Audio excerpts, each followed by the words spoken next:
don't have time to figure out why Melon is. It could be a permissions thing from how I had Streamlabs set up because they're both owned by the same. Right. So if I denied permissions to Streamlab a particular way, it's possible that it's freaking out. That can make sense. But it's just looping over and over again, and I'm like, I can't. Nothing's changing here. I don't have time. No, you're good. That makes sense.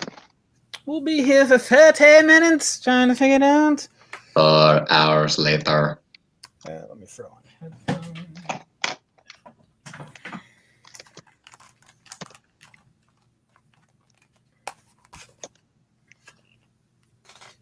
Let's get this.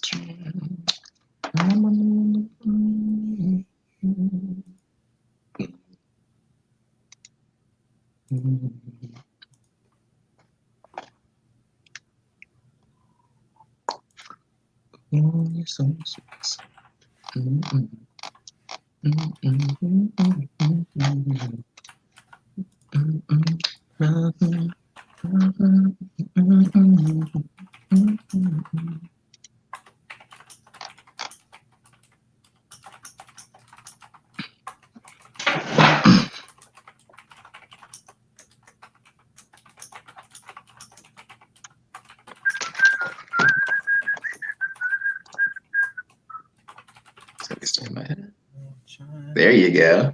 You see they came out with a new song? Mm-hmm. Skate? Mm-hmm. My friend asked me, he's like, why is their music so good? I was like, I don't know. Maybe it's like old black folk energy. Definitely could be. I mean, it's got that kind of swagger. When does this album actually come out? Who knows? I want the whole thing so I can just play it on loop constantly. Well, folks, you may have noticed that this is not Steve. We got no Philly love today. We got ACE trainer Jerry. Yeah, that stupid app. As Melon called it. That was really weird. That was bizarre. I did not appreciate that app. What'd it do, Taryn? Melon, you changed my colors. How dare you? I had all Nerd Union colors. Oh man. White, jacked up a whole plan. Now that text bubble's all gold. You can't read that. Can't read that, baby. Let's see. So yeah, Steve will have the night off. Me and Jerry. So we will not be gaming until I reported to do this, just because Steve, we had kind of last minute shuffling. So if I'd had time, I probably would have figured out how to play on Parsec on my side because I've got it downloaded, but I just don't have any games ready for that. Heck, I think all the games I have downloaded anyway are VR games, so that would not have lended itself well. But, oh yeah, that'd be weird. I mean, like you have the VR headsets on to be like Beat Saber or something. Mm-hmm. So yeah, we'll just take video of ourselves playing the. That'd be like a Daft Punk video because we both have like the helmets on. Oh yeah. Yeah. We just like change the filters on the screen to like make different colors and stuff like that. All right, well, welcome to State of the Nerd Union, folks. I'm Ace Trader Jerry, for those who don't know me.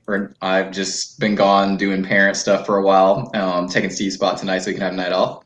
Obviously, we have Commandership here, and he's going to be heading us out into our various points for the night, and obviously, and apparently, giving us some dance cues in the same time.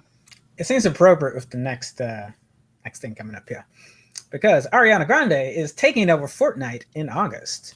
Starting August 6th to 8th, Grande will be doing multiple shows over those 3 days in the Fortnite realm. And it is recommended if you play Fortnite at all, you need to get there early because everything works on a queue. So there's a possibility you won't be able to watch it if you don't participate. We got a picture of the skins that you can from their Icon series you'll be able to buy starting August 4th. And let's see. Apparently her pet pig, Piggy Smalls, is also featured as a backpack item in the game. So yeah, pretty cool. Yeah, a Like, part of me is like, why Fortnite? But then I've remembered all the other things that have happened in Fortnite. I'm like, no, this is entirely on brand for both Fortnite and Ariana Grande. Or Grande, I'm sorry. Because she also was a character in a Final Fantasy game at one point or another. So, it seems like an appropriate crossover at this point, although I would not have called this 2 years ago. Yeah. I mean, it may not be my cup of tea, but yeah. That community is pretty robust. 10 million people coming in for the concert series. Like a very healthy, very robust player base.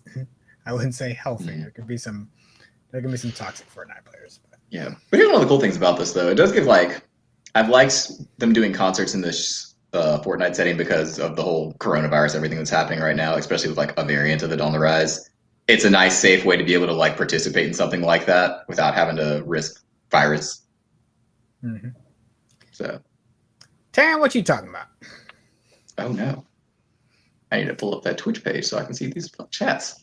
It says so. Ariana Grande gets recognized, but all the creators of the Fortnite dance have to fight for recognition. I wouldn't read that like that. Fortnite is bad in how they just take dances, so this is not giving them a pass on that. But this is a separate. I don't mind giving Epic jabs, or I don't mind giving jabs to Epic, so people don't think I'm giving Epic jabs. Jabs, not Epic. Yeah, they do need to give some recognition to all the people that did invent all those dances. Like, that is entirely appropriate. I do have a problem with the copywriting, though. Oh. She's not making a dance for them. I mean, she might do a dance on the stage. Oh, yeah. Become a popular thing. Who knows? But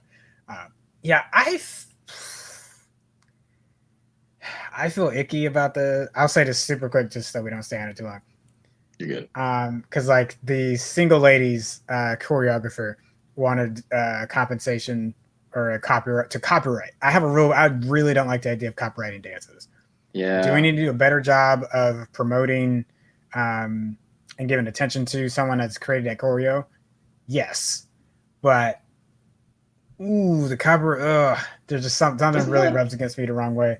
Doesn't that defeat the purpose? Well, where does that innovation and copying from the past stop? Because I can make arguments that camel walks is a classic jazz move is just like the Beyonce Single Ladies movement, the one that everybody thinks of, is a modification of camel walks. Mm-hmm. So should he go back and repay everyone that's done camel walks? Like, how do you get recognition for that variation, right? So again, I don't know. So I want to be clear. I want to separate the stealing from the copyright. If someone's just straight up stealing your move and not giving you credit, that's shitty, and people should be called out for that. So that's a very clear yes. This is a whole other conversation we need to have, because I could do the same thing for like literally every single piece of music that you've heard in your life. So we'll have that conversation at some point. People make fun of the Ice Ice Baby thing, and I'm like, y'all make fun of him, and yet we don't say anything about these other songs. Heck, I love John Williams, and he's been stealing from himself for years, and we don't say anything about it. Hook, the love themes from Hook, Harry Potter, Indiana Jones, Star Wars are all the same damn song. I just have to say it. Yeah, there's a reason that you're like, oh man, John Williams or Hans Zimmer wrote this. You know why? Because they wrote that and nothing else. Now, Michael Giacchino, on the other hand. On the other hand? All right, moving on. Anyways. So, you got some news about Google Stadia, right? Do I? Is Google Stadia still a thing? I don't even know at this point. So, Stadia is now offering a cheaper bundle, but what you'll be able to play is still a mystery. The new package called Play and Watch permanently bundles the Stadia controller and the 2020 Chromecast, which had previously been discounting into a limited offer. 99 US gets you the bundle, 79 US will get you the previous bundle, which we've got pictured with the older Chromecast puck. So no, I don't. I mean, Stadia is fun when you have a great internet connection. It can also it's really good. Like honestly, if I were, I guess we can talk to the parents in the room. If you needed a cheap option for your kids, this would be great. because it's not as much as paying for a console. If you're already paying for great internet, and then you can just buy games on it, so you didn't already give out $500 on the console, you save a lot of money. You can spend it on the games for Stadia. I can't recommend it though because I'm not confident it's going to be around much longer. They're not really the support. It just has not been there. So cool. I mean, a great bundle. You get a Chromecast out of it, and I still think someone should just buy it. I mean, buy Stadia rights from Google. Like the concept of it. Well, I mean the infrastructure. If Google doesn't want to run it, some other small games company should run in there and be like, hey, y'all are clearly not interested or running. Like, let us, like, someone should broker that deal. And I don't think that would be a hard sell because Google is just not doing well with this.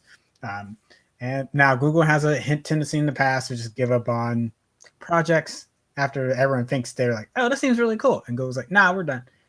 A la Google Inbox. There's yeah.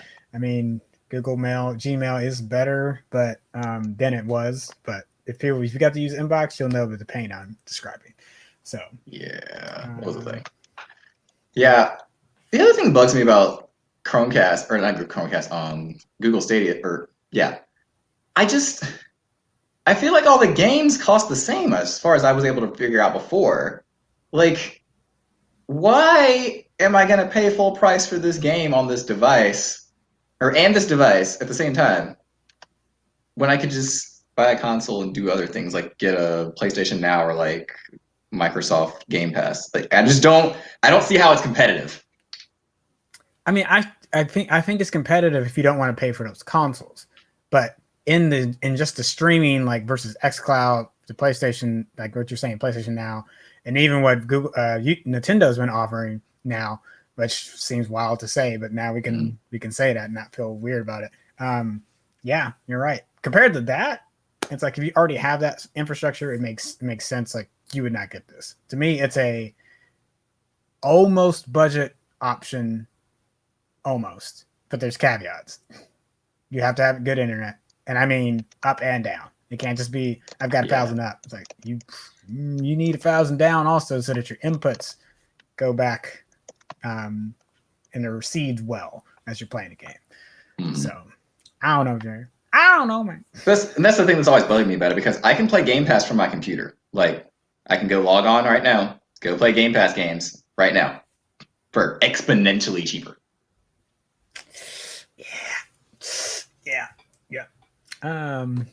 Something that's not cheaper, but it's definitely nightmare fuel. Paramount's Clifford, the Big Red Dog, has been delayed from its September 17th. Yeah, if you look at the picture and you're wondering, like, why did he say it's nightmare fuel? Look at that. Just look at it. Look at it. It's not. That's terrifying. I don't know, but I'm like trying to think of like how would they fix this?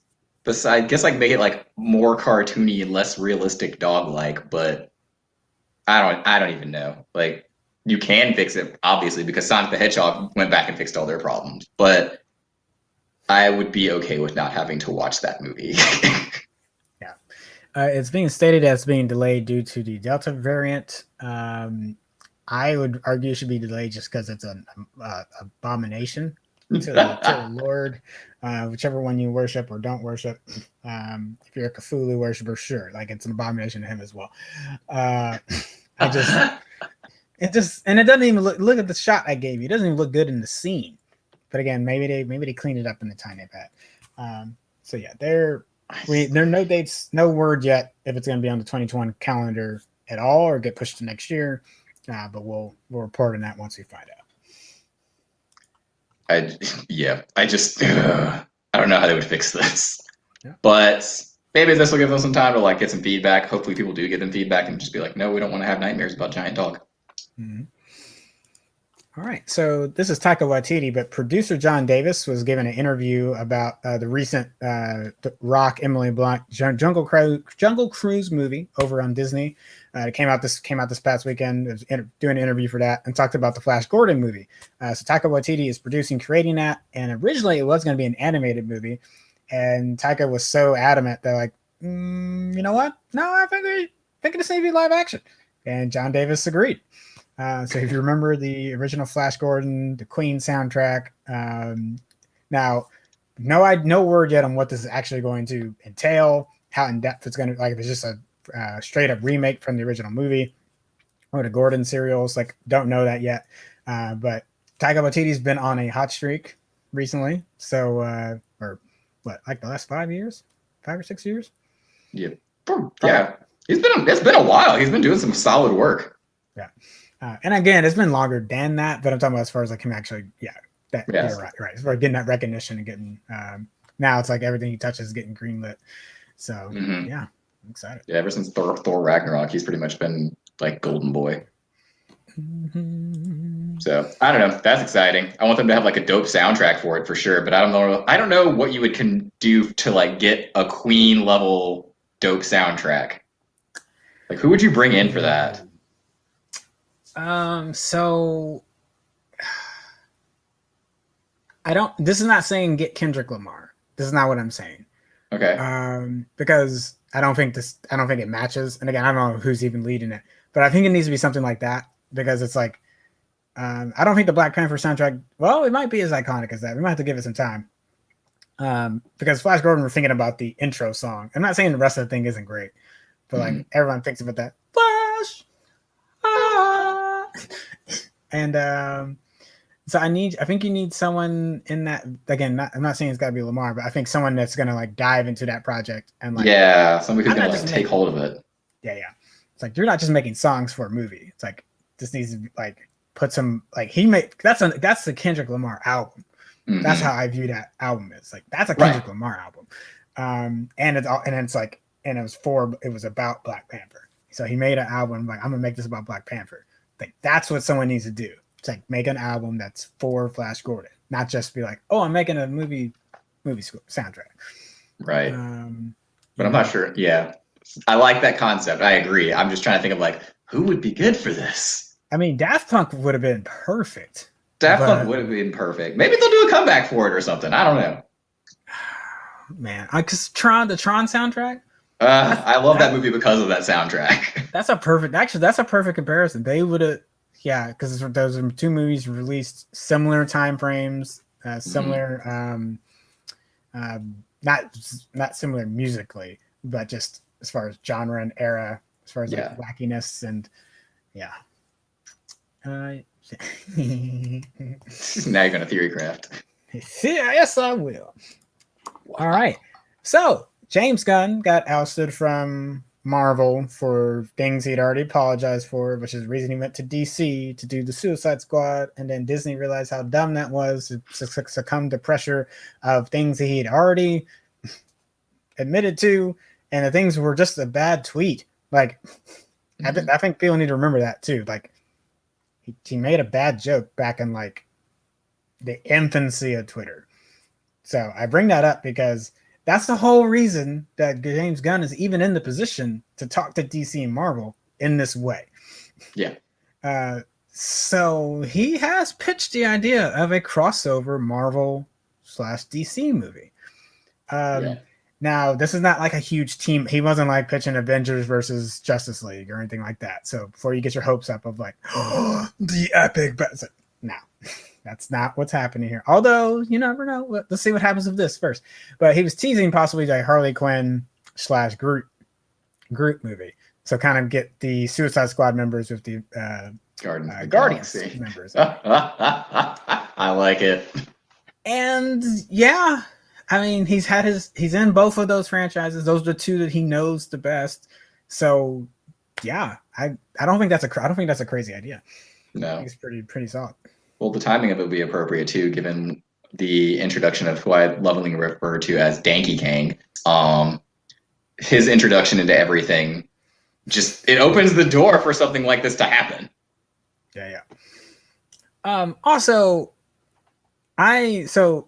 the white-haired James Gunn really threw me for a loop, but I need everyone to look at James Gunn's stubble, because it's been right in our face the entire time. I didn't realize it. I'm assuming he's been coloring his hair. Because, all right, so look at the stubble, and I'm going to show you the next photo. Okay. Boom. Oh. I don't hate it. I mean, this is probably not the best flattering photo of him. He's got better photos with the white hair or the whitish grayish hair. I don't know. I kind of like it. I think he's going to probably turn into like a. Say that again.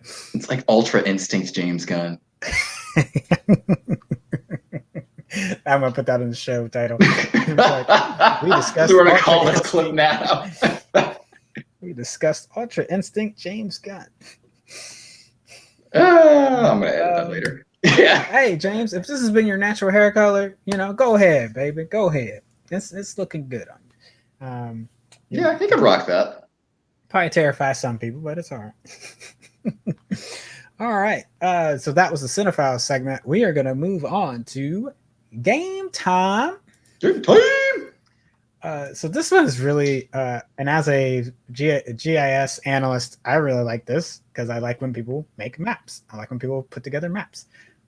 So a really huge Zelda Breath of the Wild fan replicated the world into a Google map. Now, this is not just from what you can see on the screenshot, do you see the street view selections? So you can hit on those and actually view the 3D world of Hyrule in a panorama view, just like you would on street view, and like move around a bit in that space. So Nassim of Nassim Software thought it would be, quote, be really nice to be able to contemplate video game maps as some of them are really breathtaking, end quote. Fans over at Reddit have really enjoyed it, and Nassim has teased this won't be the only map he decides to take on. So it might be more Zelda maps, or it might be some other iconic video game maps. Maybe, I don't know, maybe Skyrim comes to mind. Ooh, that would be dope. Go back without having to play the game for the 100th time. But really, are you going to be upset if you play the game for the 100th time to start off as a barbarian and end up as an assassin archer? I will not. You're not wrong.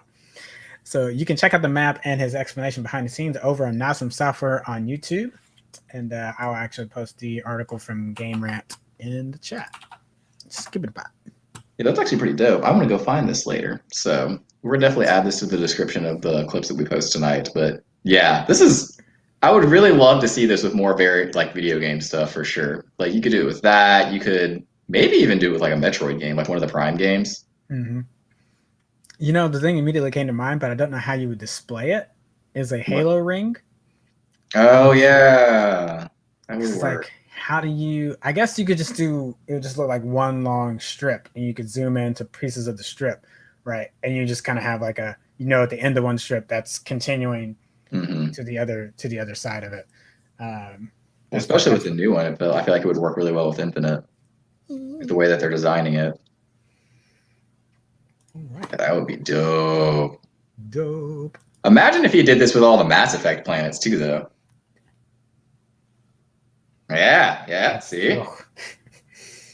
That sounds like a task. I mean, yes, but worthwhile. I did not pull up the construction photos for this because from their vantage, you couldn't really tell a lot what was going on. But Super Mario World may be adding Donkey Kong Country expansion already. So there have been some teases that this might be happening. There's currently a door in a Japan theme park that has very Donkey Kong-esque themes and colors on it. It's got that classic tree kind of on the background of it. And eagle-eyed users over on Twitter have tried to look through the construction facade and see what they can see. Some have reported basically jungle-themed scaffolding and things in the park. So it's probably about all but a confirmation that this is going to be happening. Now, the construction photos that were up on there, some of them scaffold pretty high, and there was a joke that it was going to be the barrel run on the original Mario Brothers, where you're trying to jump over the barrels from Donkey Kong, or at least be themed in that way. So that may not be the actual amusement, but that would be I could see that. That's gonna be. I'm excited. This would be cool. Mm-hmm. At some point or another, we need to do like a Nerd Union live, like over there in this theme park. Yes. That would be. That'd be a ton of fun. Man. I'm down to go back. I mean, whenever we can, that it's safe to do so. Yes, my wife and I are already planning out or figuring out how to do this though. So you're good. Let's see.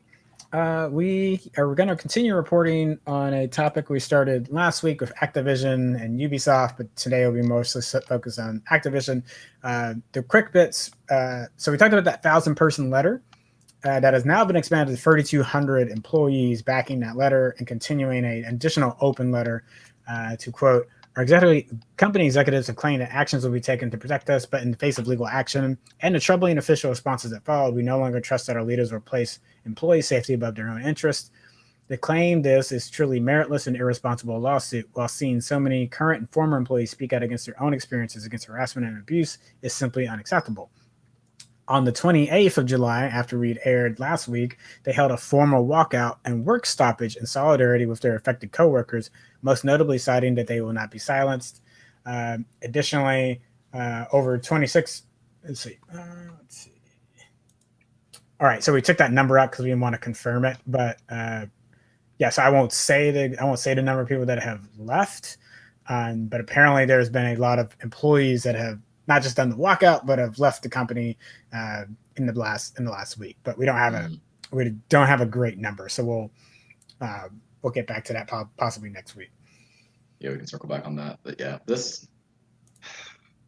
I don't even know what to say about this entire situation. Like, it's mind-boggling, but at the same time, it's also not mind-boggling given like the massive level of toxic like masculinity things that have existed over forever in our country. Like, the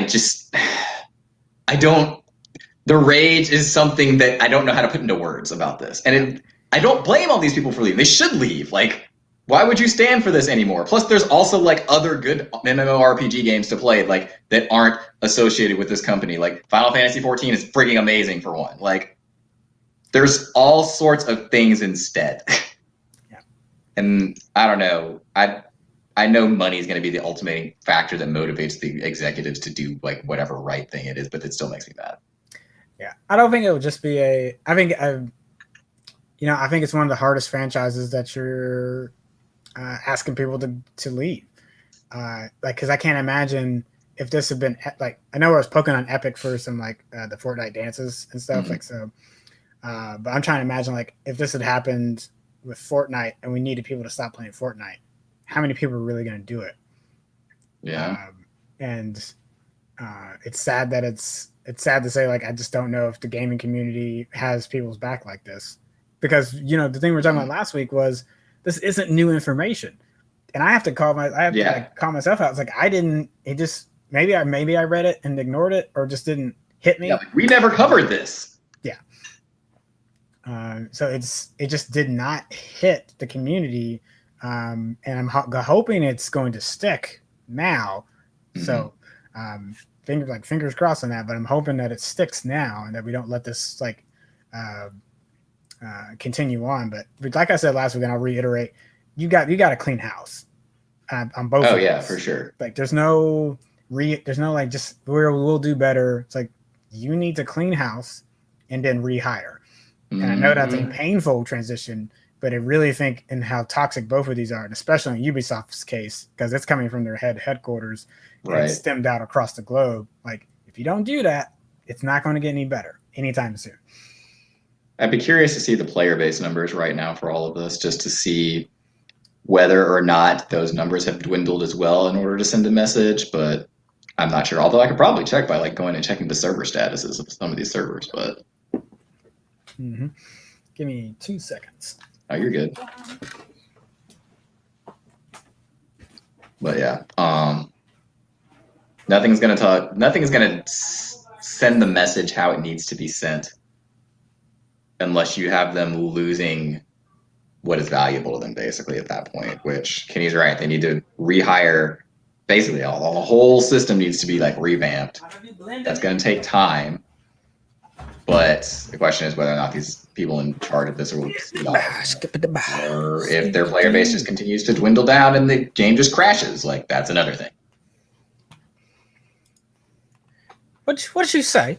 I was just talking about like various possible in-game things that could change it. Like, they need to see things change. Like, the people who are in charge of this have to see things that they care about, like actually dwindling, or just the game itself just crashes because not enough people are playing it.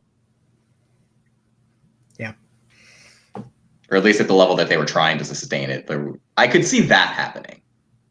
The level that they've been trying to sustain these games for, I could see that dwindling down drastically enough that they would have to like get some kind of point across in that way. Yeah. So that might, hey, for me as a Halo player, this is perfect timing because it means everyone might start shifting over to Halo, or I mean, this is not a hate on Battlefield, but like, let's not support EA either. So just come on over, play some Halo with me. You know, yeah. Halo Infinite's multiplayer is going to be free. Yeah, and it's looking good. It does look good. All right, so we're gonna. So, a EU watchdog protection group, Luxembourg National Commission for Data Protection, said that Amazon's processing of personal data did not comply with an EU regulation on how you conceal identities or how you work on user data inside your databases or how it's shared with third parties. But they didn't go into more detail on what the exact issue was. That's kind of been hidden a little bit. And or maybe they just haven't come out with that yet. So to be fair, maybe we need to see an additional statement or release that will give us that. Amazon naturally protested or is continuing to protest and will appeal the ruling, but that means they have received an $887 million fine from this watchdog group, which will be enforced by the European Union. Although, Google made $1 billion quarter last quarter. You mean Amazon? So that's a drop in the hat. Yeah, like that's not even 1% of that income. Like that's not even a slap at the wrist. That's just like giving some kid the look that doesn't care. Yeah. So I'm for this regulation and I'm for getting on them. And I do want to know more details about specifically what they failed on particularly. So what is it that triggered this fine? Because it's, again, the explanation wasn't very they didn't say it was like a data leak or anything like that. Which it could have been, but I don't know. But yeah, we're gonna have to hit them harder if you want to send a message. Sorry, 887 million US is not. It's not the look. Take away their privileges or something. Yeah. All right. Dun, dun, dun, dun. Over on YouTube. Goodness, that's bright on. Gosh. YouTube. So if YouTube is currently testing out a YouTube Premium Lite tier in some European countries with the potential to expand it out into the rest of Europe and the US, across the world, as a cheaper option for getting ads removed from your YouTube videos. Currently, it's $9.99 for the YouTube Premium subscription, which gets you ad-free YouTube viewing experience, the ability to listen to videos while the tab is minimized, or particularly on your phone, so that you can use that as a music app, and offline download so you can watch videos on the go if you don't have a solid connection. This $6.99 version would remove the download option and remove the background streaming or background music option, but you could still have the ads removed. So based on feedback from this trial, Google may adjust, what the tier pricing is or what it takes for you to get ads removed. So it could get lower, or maybe it'll add one of the options back on and increase the price. So this is kind of just a dry run to see what Lite should be. How is that going to affect the content creators though? Like, so if you're a content creator, you get ad revenue based on whether or not your video, they have ads in your video. But if you have a bunch of people who are paying to not have ads on their video, are you going to get any kind of portion of that money that they're getting from this by adding extra things to keep ads off of your videos? I mean, YouTube still pays it out, so your rate is not dependent on the ads on your video. There's like the amount that YouTube makes overall with their ad streams and these subscriptions, and then your portion is divvied out based on your performance of how people watch your video. But it's not yours is not based on how well the ad on your video did. Like, and then again, YouTube's working to try to put the right ads with your video, so that's on them as far as like what's the most. If the ad's not successful, it's probably not about your video. It's more about what they put with it. But yeah, you're not penalized for that. Okay, that makes more sense then. Yeah. I could back that again, up. I don't really like paying for YouTube, but I also hate ads so much that I've happily been paying that $9.99 a month. So this would still be, yeah, I wouldn't mind taking a couple $dollars off just because it's just the ads. I don't really care about I play for Spotify, so I don't really need their music. And if it plays in the background or not on my phone, I don't really use that function anyway. So. Fair enough. If you're somehow still running Android Gingerbread in its latest update before they moved to Android 3, you will not be able to sign into your Google accounts anymore, starting September 27th. So this could affect people that have had some older phone bases, anyone running some older Android, possibly Android builds or apps on some older devices. And when you think about Android 2, that could mean some MP3 devices that had some proprietary Android stuff loaded on them as well. It's surprising to say, but like a lot, I joked about who is still using it, but there can still be some old tech out there that's still reliable and hasn't broken down, and people are still using it. So, but this is honestly no different than like Windows XP, Vista, and so on and so forth, eventually being phased out, because the longer those things are on and not longer being supported, the more of a danger they could be to the user if they continue. That makes sense. Yeah. So this is like a natural progression. So this is not a bad thing. Yeah, at that point, it's also essentially like a security liability. Mm-hmm. All right. And the last thing for the tech folks, within that, I don't know how that's going to affect Android-based APIs or anyone that uses Google account login. Mm-hmm. So yes, you won't be able to log into your Google account on that device, but if you're using a different service that uses a Google account, I would assume that it would also affect that. So like if you used your Google account to sign into a social media account or something else like that, and if that, you may not be able to authorize that on that older device anymore as well. All right. And that was Check the Tech. Check the Tech. I really need to get work on writing music for these shows. I downloaded the program for it and everything. I just haven't done it yet. All right, moving on. So, some of you guys may have heard that not only has Black Widow been taking on all sorts of villains in the movies, Black Widow is also taking on Disney itself. So, let's start at the beginning of this story. So Black Widow originally was going to be a strictly theatrical release. And Kenny can correct me if I'm wrong about any of this because he knows more about movies than me. Correct. But originally this was going to be a straight up theatrical release. And that was fine. We were all really excited because we've been wanting Marvel to make a Black Widow movie ever since they first started talking about Budapest, like back in Avengers. And they're like, no one's going to watch a Black Widow movie. No, you're wrong. All of us want that movie. We want to see that story. This is not that hard. We want to see the story. And then they did all the stuff in Age of Ultron where they had like a little bit of her origin in that. We're like, no, we really want to see this story. Like, give it to us. So they finally decided to let Natasha Romanoff have her story. Then COVID happened and they kept pushing the release date further back and further back and further back. And then they're like, all right, fine. Like, we're going to stream it on Disney Plus and do a theatrical release at the same time. Fortunately for them, vaccines became a thing and they were able to like do a decent portion of theatrical money along with the Disney one. But originally Scarlett Johansson's payoff of this was based on the income coming from the movies, and it was supposed to be a strictly theatrical release. When I say income coming from movies, I mean like movie theaters.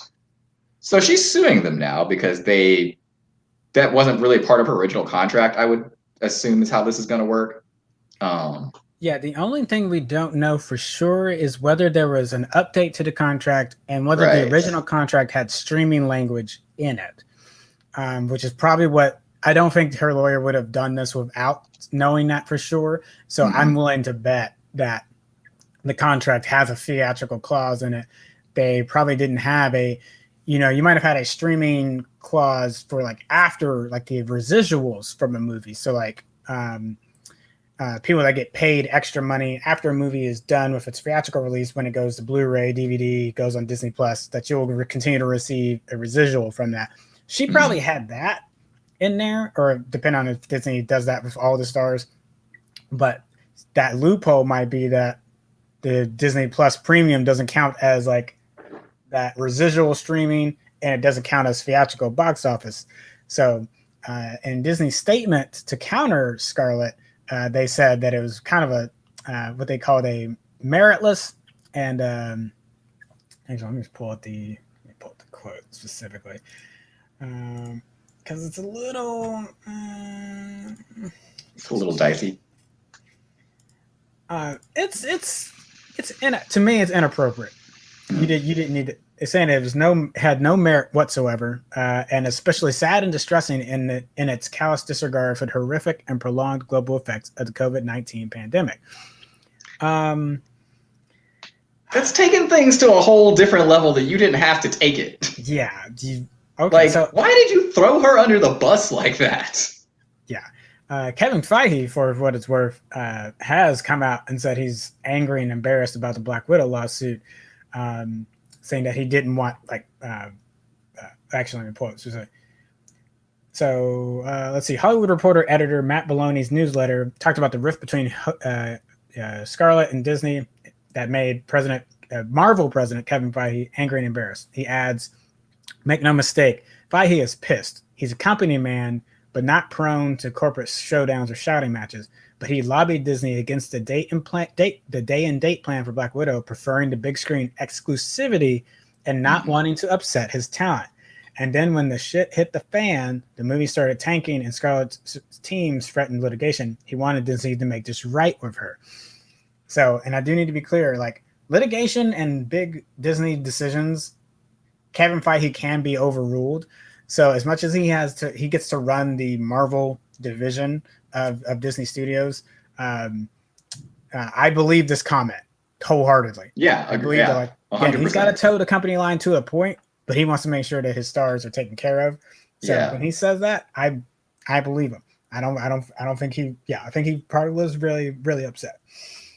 And this whole thing is just a huge greed move, because I understand that the expectation was that this was going to release theatrically, and that Disney wouldn't have known a pandemic was coming to shut all this stuff down. Yes, to be fair, that's understandable. We get that this wasn't part of the deal, but that being said, you could have at least just done the courtesy of yeah, we're just going to give you the same portion of the streaming profits. That way you're still getting the same amount that you would have made otherwise. Yeah. Because it's not it wouldn't have been that hard to just do it that way. You're not missing any money that you would have gotten in the first place by doing that. Now, the only question, and when I wrote the notes for Taryn, or not wrote the notes, Taryn writes their own notes, but I wrote specifically for the Black Widow portion on the rundown, I put a comment that this is very reminiscent of Warner Brothers last year when they decided everything's going to be on HBO Max and theaters. Mm-hmm. And they decided that unilaterally without talking to anyone.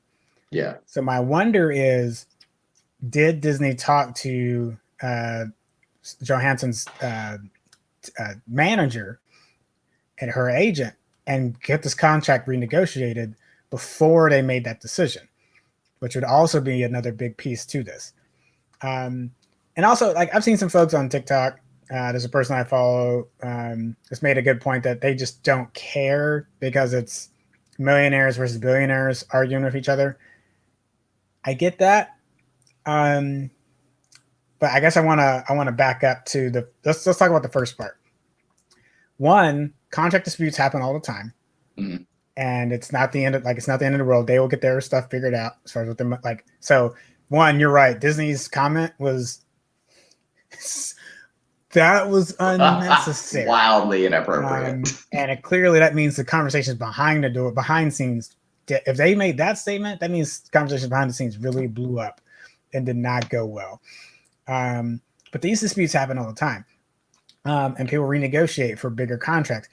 Robert Downey Jr. on Avengers Endgame, a $2 billion movie, made $75 million. He's been the highest paid Avenger for a long time, and that was just more tip of the iceberg. And his contract so that he could get additional money off the performance of Endgame, which is the kind of contract that I understand that Scarlett negotiated for this movie. She's gotten decent paydays from the other movies, but specifically for this one, since it was going to be her solo movie, she naturally wanted to get that kind of language in her contract as well of, hey, if it performs well, I want additional, which is how the movie industry works. For some reason, we're villainizing her, which I think is a mix of either ignorance from not knowing how the contract works, probably a little bit of sexism because you hear other male actors do this and we don't say shit. Yeah, when imagine if Endgame had been released in 2020 and or sorry had to be postponed from releasing in 2020 and they released this year and had the same thing. You think Robert Downey Jr. is not going to be asking for that streaming revenue? Are you kidding me? Well, here's the other thing. Like, do you think Disney would have said that to Robert Downey Jr. or Chris Evans or Chris Hemsworth, like any of the main Avengers guys? Like, probably not. Exactly. Like, really? I don't, and that reeks of sexism to me because I can see that they would not have done that to those guys.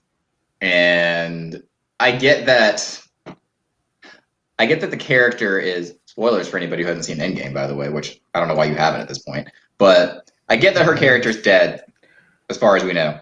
And that she won't be coming back theoretically. But that doesn't make that okay to do to somebody because, yes, it's billionaires from millionaires arguing, but she's still a person who came in, did her job and her work, and then was cut short on what she was supposed to be compensated for her work at that time. Mm-hmm.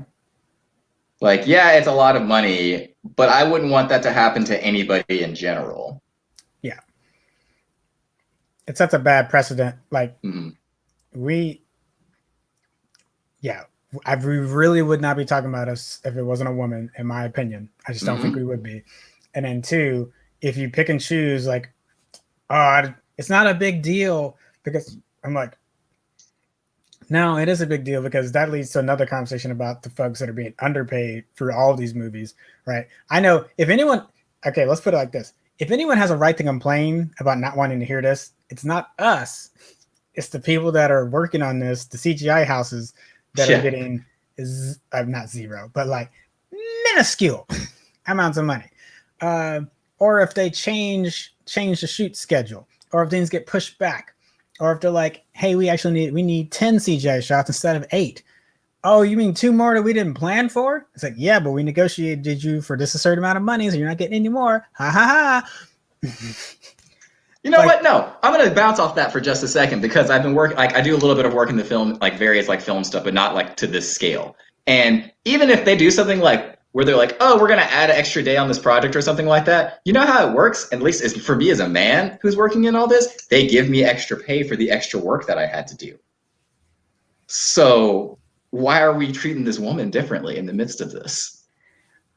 No, I'm oh yeah, I agree. Yeah. Like, I'm just saying, like, it's but there are certain parts of the industry being exploited. So yeah, I'm glad you're getting paid extra for your shoots. There are some people that are not getting. But that's what I'm saying. Like, you should be paying people extra for all of your work. Like, it's not that hard. If smaller scale groups can do this, you as a large scale company can do this. Big, huge theater companies or movie companies in general should still be doing that. Like, do not take advantage of your employees like that, whether they're contracted or they're actual employees. It doesn't matter. Like, they're putting in this work for you. You still need to be paying them appropriately for it. And if you're going to start doing crap like this, it's a terrible precedent to set, first of all. When people get all pissed off because it's like, oh, she's a millionaire, blah, blah, blah, blah. That's still a precedent being set. And it affects these smaller scale people a lot. Like, get equality going. Because last I checked, we still have a lot of actresses signed on contracts for Disney movies. So this is important for them as well, or for that next up and coming woman that's going to sign a contract for Disney. Like, so yeah, she might make more than them right now, but that's going to affect them. Now some people made the argument that this is going to trickle down to those underrepresented groups I talked about before, like CGI artists, the SFX. No, that doesn't. Again, because they get contracted to a certain number, they have to have their deliverables based on that number. So if anything, we probably, y'all are going to hate me to say this, but we probably need another writer's strike a la a CGI strike to get that to happen. So this is not going to get that. So anyone saying like this is going to help them, like, stop that. No, it doesn't trickle down like that. This is for one individual performer. It can help the next people that come to the negotiating table have an easier time of like, don't pull that crap with me. Don't do it. Don't do it, Disney. It's almost like there's a whole other film slate set up for their upcoming movies or something in the series. Mm-hmm. And many of them feature women and other people who are going to need proper representation. And if this gets represented or I want to use a word that I don't know how to use. If this gets represented badly in the midst of this will not, one, it won't go well for those people. Two, for all of you guys who are like, it doesn't matter. Your movies are not going to be as good as they would have been. Like, just straight up. So, like, your quality of film that you're going to get out of this is going to be bad if this, like, goes down. Me and Tom will definitely talk about this a little bit more on Tuesday night. But yeah, that is makes me sad. Makes me sad. Makes me ragey. Ragey.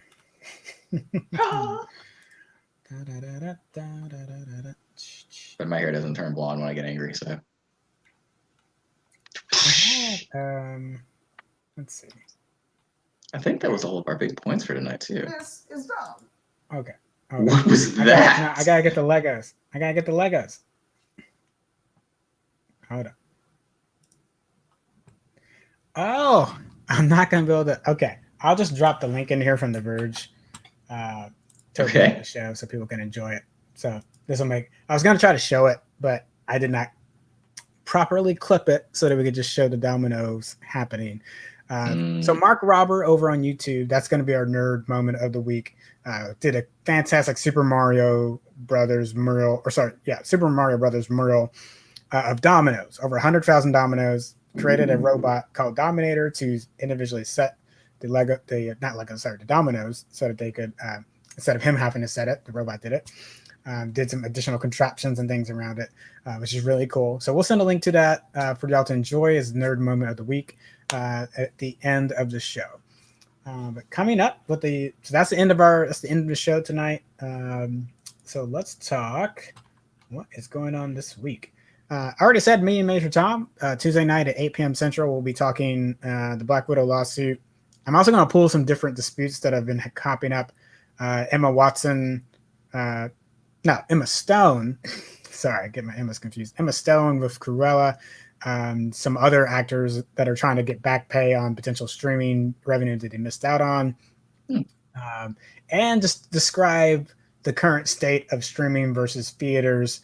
The other factor that we didn't really talk about tonight, but another mover and shaker and why I think this has become such a big deal. So there's the sexism angle, but I also think there's just so much uncertainty over theaters as well. And we'll dive into that more on Tuesday. Also, we didn't get to talk Superman and Lois last week. Tom was out, not feeling well, so he'll be back Tuesday. And we'll finally give you our impressions on Superman and Lois. We talked about it so much. We love it. We think it's amazing. You all should be watching this show. We'll give you a full explanation of why we think that is the case. Nice. I'm actually pretty excited about that because I really like Tyler Hoechlin's Superman, just because it's just so good. We're also going to have the rundown with Taryn Bell this week. It's going to be hosted by the fantastic Taryn, and it's going to be like this is our weekly recap of like Fantastic Taryn. This is going to be our like weekly recap of like every nerd topic that doesn't really like fit in a show throughout the week, but she does a really good job of recapping everything that's going on and getting you ready for your weekend with that. And this is Kenny's dance moves again. Kenny's dance moves. Taryn, are you still watching? We're gonna edit this clip out later. No, you're not. I'm just not gonna include it. So, the reason I asked if Taryn is still on, so for the quorum, we were trying to watch Powerless. We ran into some snafus with the final episode, so we weren't able to finish that. We decided, because What If is going to start off with the first Peggy Carter, the What If she became Captain Britain. So we will watch Captain America First Avenger, watch that sometime this week, and we'll talk about that this Thursday in the lead up to that What If. And then we're going to start Agent Carter on Disney Plus the following week to add on with our Disney What If episodes. Because we still haven't heard what the length of those are going to be. We don't know if it's going to be like 40 minutes or 22 episodes, like a cartoon show length. So we're kind of playing it. We'll know definitely next week when it comes out. On my birthday, I did see that T'Challa's arc in that's going to be about 4 episodes long. For what that's worth. Yeah. They said he plays T'Challa, or that he plays T'Challa Star-Lord for 4 different episodes that he's in there. Or at least he's voice acting for 4. I assumed it was T'Challa Star-Lord. So I wonder if he's voicing 4 episodes. I wonder if it's a vignette of stories instead. Everyone keeps saying it's going to be an episode about the particular topic, but what if it's... I think it might be multiple. What if? Yeah, what if they are covering multiple over a series and kind of going back and forth? I also interestingly saw some toys when I was out with my son earlier today. There's like a Lego set of What If, okay? So like each of the... I see what you're doing. Trying to fix the camera. You're good. So I saw that they have like Lego What If sets for the Marvel show. I was like, oh, this is really cool. So they had like Uatu the Watcher and some stuff like that. But one of them, interestingly enough, was Tony Stark on Kassar, or whatever the name of the planet was for Thor Ragnarok when he had to go and do the gladiatorial. Sakaar, yeah. Sakaar. Tony Stark was there instead of Thor in this playset. Now, it is a set of toys, but it's interesting to me that they would even bother to do that. Yeah. Ooh. Tony on Sakaar. So, yeah. I'll see if I notice any other fun toy things while I'm out with my kid. Well, I think he breaks out of jail easier than it took Thor. I don't think you get the gladiator scene. No, you do, because it was a Hulkbuster suit. I mean, I know it was a Hulkbuster suit, but I'm trying to plot the logic of that. No, I'm telling you, the toy was a Hulkbuster suit toy on Sakaar. No, I'm getting that. I'm just saying that, did you put a shock collar on the human Tony Stark, and then Tony Stark's suit couldn't figure out how to get that off?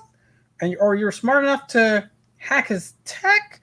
Like, that's where I'm like, no, so yeah. Gladiator Hulkbuster fight, cool. Got it. What I'm saying is, like, how did they get him? How did this get to this point? That's all. Or, maybe it's something like he's escaping and then sees the gladiator thing happening and sees the Hulk and is like, buddy, and he busts in. Oh, yeah. He's like, I got to say, like, we got to go. And Hulk is like, nah. It's like, where's Banner? Oh, and hey, you could have repeated the joke from Age of Ultron where he's like, oh, right. Don't mention Banner. Don't mention Banner. That would be really good. So, yeah, I'm curious about whether or not that's going to be an arc and how that's even going to happen.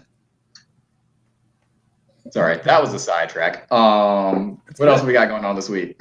Red Shirt Rejects will be right after the Quorum on Thursday night, 9 p.m. Central. So Quorum is at 7 p.m. Central.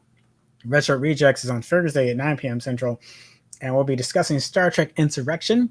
Trevor has called it pretty terrible. Kyle has already rewatched it and started to have some more positive feels about it. And I personally have always appreciated it. So we will see where we butt heads at this week on the film. Yeah. Okay. I want to throw a special thanks out to our Patreon supporters. We really, for real, we genuinely appreciate your monthly contributions. They really help us to be able to run these live shows and upcoming video series. They help Nerd Union work. So we thank Doug Schumann and Shelby Johnson for that. That's a really big thing that I personally appreciate. So thank you for that. So we're gonna do a weekly throwback. What have you got for us this week? I got Star Fox Armada. Oh, you know what? That is not the name of it. No, which one? Star Fox Armada was the one on the DS. You're talking about Star Fox Assault. Yeah, that's the sequel, right? This is the Namco one that some people really didn't like, and I have never agreed with that. Is that the one with the space bugs? Yeah, the space bugs. Okay, yeah.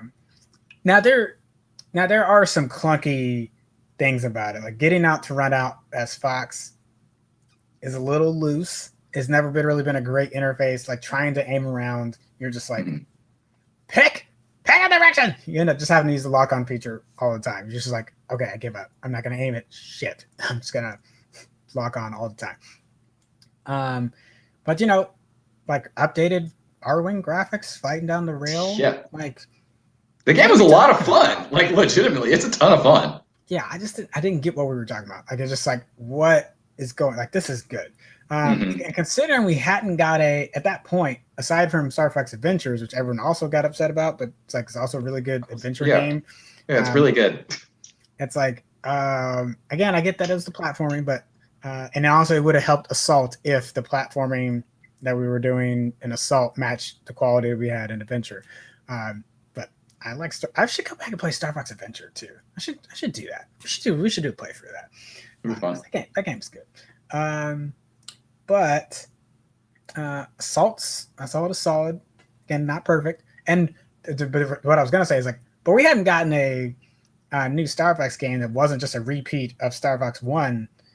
Like, sorry, Star Fox 64 is just a repeat of the SNES game, and all the subsequent ones on the like Wii U and stuff, like that's still a rehash. I want more entries in the universe. So I appreciate Assault because it's like, hey, let's move forward. Andros doesn't have to be the root of everything. Cough, Star Wars, Palpatine. So why would you bring that up? I'm just gonna be angry for the rest of the night. Sorry. Yeah. When am I gonna be playing this? An older game. I've been on Genshin too much this past week. I'll probably be playing some Super Metroid actually. So I've been just like running back through the Nintendo Switch Online just to play some old school like SNES games because my son has been wanting to watch me play Super Mario World, which I'm terrible at. But I've been playing some Super Metroid, and I forgot how much fun that game is. Like, it's just a really good like platformer puzzle game, and the enemies are challenging, and I really enjoy games where you can like kind of upgrade the character as you go. So like Metroid's great for me. Plus, I'm really hyped for Metroid Dread because it looks amazing. So I'm trying to. Glad that they're moving forward with the story on that one as well. Yeah, finally. They said there's no Metroids. I don't know if I'd believe them. Well, technically, at this point, like Samus is a Metroid. No, they've had that removed. Oh, did she get the storyline? But in this, she didn't have the DNA removed. You're talking about the fusion. Yeah, because she has the Metroid DNA in her. She never got the DNA removed. She just got out of the situation. Let's find out. Yeah. I thought she did, but no, I don't think so. I think she beat the virus suit and she blew all of them up. And then I think this is the direct sequel to that. We never found out if she got the stuff removed from her system. And she still has those blue veins and stuff like in the new suit. That's true. And I wonder if that's why I wonder if that has anything to do with like why the robots are targeting her. Because she's part Metroid. Oh. Yeah. Like some kind of Metroid contingency. And they were like, ooh, Jerry. So we'll see. Point being, I'm really excited about Metroid Dread, so I'm playing Super Metroid. If I could play Metroid Prime, I would, but I don't have it right now. I don't have a console that can play it, so. Yeah. Cool. Yeah. All right. Well, that's everything for us tonight, and Kenny's going to link the Super Mario mural into one of the links somewhere, right? Where are you putting it? I just dropped it on Twitch and YouTube. So just put that in the chat. Nice. Thanks for hanging with us. We appreciate all y'all folks out there. We hope you guys have a good night and a good week. Come back tomorrow and see Commander Ship Show. Yeah. See y'all.